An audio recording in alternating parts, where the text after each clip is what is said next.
Sigo aquí con Javier Oliva, coordinador del Seminario de Defensa, Inteligencia y Seguridad de la Universidad Nacional Autónoma de México. Y Javier, ayer sacamos a colación la Operación Enjambre. Y de uno de los 300 casos de qué se sabe, yo te quiero preguntar, en el caso del jefe policíaco, que todo indica que se suicidó en el momento en que le pidieron su arma reglamentaria, al escuchar a uno de sus hermanos y a su viuda hablar de él y mostrar la casa, yo diría casita muy humilde en que viven, y decir que no tienen nada que indique que ese hombre estaba metido en la delincuencia, yo te pregunto si es válido suponer que si no le encuentran una fortuna a un alto jefe policíaco mexiquense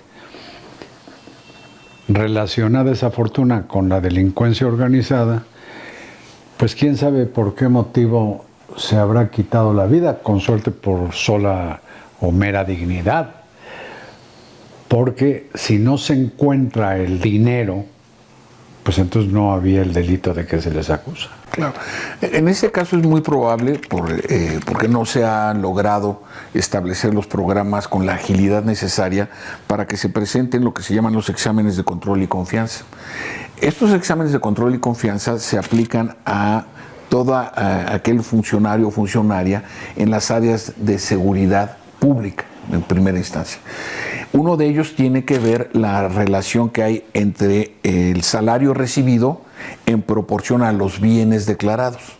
Sí, pero los bienes precisamente fueron los que presentamos en Milenio Televisión. Justo a eso me refiero. Y no se veía nada. Los otros son importante. de toxicología, los otros son los exámenes psicométricos, obviamente un examen de salud en general, exámenes de sangre. Y el personal policíaco militar que llegue con orden de cateo, que no irrumpa arbitrariamente, no haga destrozos ni se robe cosas, ¿no? Porque por cualquiera de esos huecos se pierde la posibilidad de llegar verdaderamente a un acto de justicia. Sí, por eso lo decimos en el programa de ayer, lo comentábamos en la mesa, precisamente que el objetivo, porque ha sucedido lamentablemente en casos de cabecillas criminales detenidos en flagrancia y porque por alguna razón no se arma bien la investigación, la carpeta de investigación, salen libres, ¿no?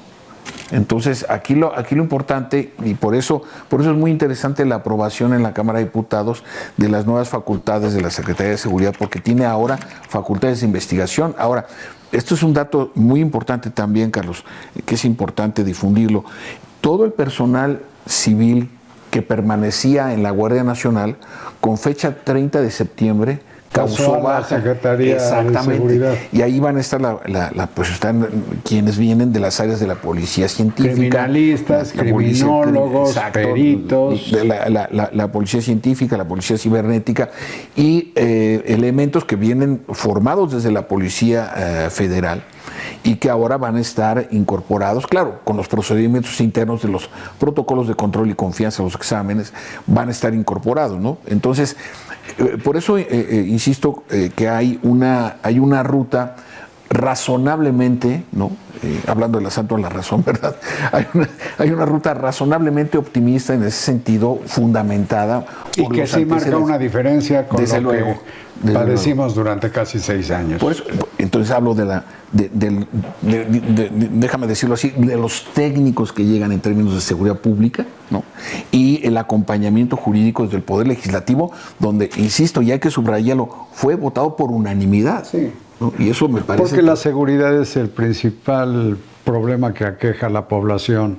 Y con esto me das una idea muy interesante. Lo alejas del tema de la partidización de la seguridad pública. Sí, solo en ese tema, porque en todos los demás ve cómo pero ya estoy de acuerdo contigo, desde luego. Hay a veces un uso faccioso. Todos estos esfuerzos de las Fuerzas Armadas, de la Guardia Nacional, de la Secretaría Civil de Seguridad Pública, desemboquen en juzgados y tribunales donde quién sabe qué tipo de gente recién llegada Lo que acaba de pasar en Veracruz. va a impartir justicia. Ve que en Veracruz ya inclusive perdonaron al senador este que traicionó al PAN, le perdonaron todos los delitos por haberse vendido para el voto que le dio pues todo el poder al partido oficialista. Desde luego que esa no es una variable que construya, ¿no?, la etapa que queremos para nuestro país en materia de administración e impartición de justicia, por supuesto. ¿Qué otros estados de México que no son el vecino a esta ciudad, qué otros estados ves como para Sinaloa, que tengan su operación Enjambre? El más grave de todos, Sinaloa. Sinaloa. Sin duda alguna. ¿Qué otro? Se llegó, en estos 3 meses, se llegó a 426 homicidios. No, sí. Y también casi igual número de vehículos robados y vandalizados. Pero acuérdate que en otra oportunidad que me diste de venir a tu programa, hablábamos de la diferencia entre un secuestro y un levantado. Sí. ¿No? Entonces hay alrededor de más de 400 personas que no... Sinaloa, ¿qué otra entidad? Guerrero, por supuesto. Guerrero, por supuesto. Bueno, Acapulco es gobernado prácticamente por la delincuencia. Tienes un problema muy serio en el estado. ¿Y qué tal Veracruz? Veracruz también. Tamaulipas. Bueno, podemos hacer desafortunadamente una lista de varios estados de la República. Que no es el estado completo, es decir, cuando dices Celaya, no estás diciendo el estado de Guanajuato, ¿no?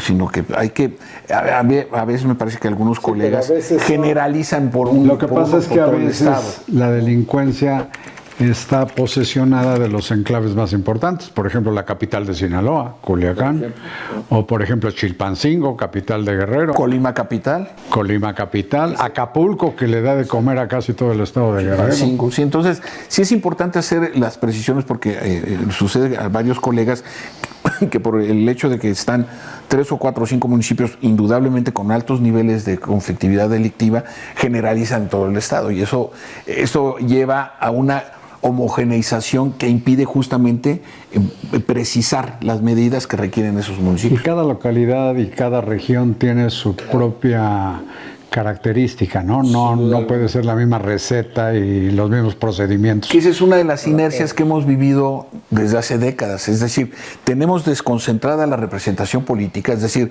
hay presidentes municipales, legisladores, congresos locales, cabildos, ¿no?, gobernadoras de distintos partidos políticos, pero la decisión fiscal sigue centralizada. Entonces estamos en una tensión estructural en donde ahora que viene la discusión del presupuesto en la Cámara de Diputados, vamos a ver lo que a mí me parece un lastimoso espectáculo, gobernadoras y gobernadores viniendo a litigar con los diputados su presupuesto, ¿no?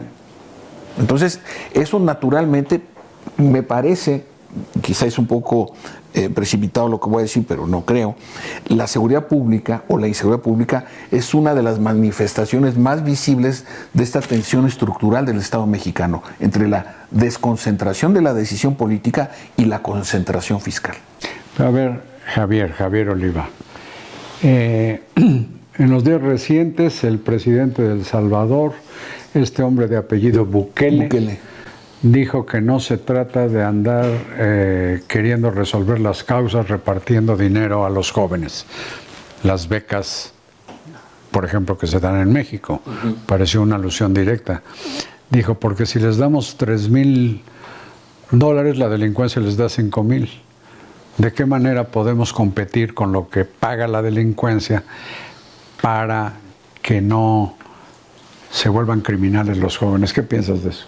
Bueno, desde luego que se requiere intervención institucional, pero desde mi punto de vista, la variable más importante que ha quedado fuera del análisis es la responsabilidad que tenemos los ciudadanos y ciudadanas en este tema. Es decir, si un personaje que atiborra el Foro Sol, no sé cómo se llama ahora, el Estadio GNP, con canciones que hacen clara alusión a la violencia machista, al tráfico de drogas, a burlarse de la autoridad, a la posesión de armas de fuego, si lo saturan, si lo llenan, bueno, entonces estamos asumiendo, en ese sentido, estamos en un proceso de asunción antropológica, perdón porque suene muy académico, soy profesor, es decir, estamos asumiendo como una práctica cotidiana, ¿no? Entonces, como normalizando lo que técnicamente no hace ningún bien. Entonces, ¿qué nos toca a nosotros como ciudadanos, no, cumplir con esos señalamientos para evitar esta reproducción que se observa en distintas prácticas? Ahora les dan premios, los invitan a galas en Venecia, ¿no? Personas clarísimamente vinculadas. Tanto que la presidenta Sheinbaum ha propuesto que se hagan equivalentes a narcocorridos, pero sin que sea un elogio del narcotráfico. Desde luego. Pero ya me imagino a una tambora sinaloense interpretando Qué bonita es la Alameda en Ciudad de México. Es también medio ingenuo, ¿no? Pedir que lo que es la inercia, se diría cultural en algunas regiones, la borres con una especie de cambio de conciencia. La revolución de las conciencias, les decía López Obrador, que no sirvió para nada. No, pero es que finalmente es ahí donde radica la base fundamental para que las reformas, leyes, en fin, se puedan poner en práctica. Pues si no, de otra manera, ¿quién las pone en práctica, no? No sé. A nosotros nos toca. Ni yo, no, a ti te toca estudiarlo en el Seminario de Defensa, Seguridad e Inteligencia de la UNAM. Y proponer también. Y proponer, y ojalá te escuchen. Yo te agradezco mucho esta conversación, Javier. Gracias, Carlos. Y esperemos que el nuevo trato del gobierno a la delincuencia prospere. Desde luego, esperemos que sí. Gracias, Javier Oliva. Muchas gracias a ustedes y buenas noches.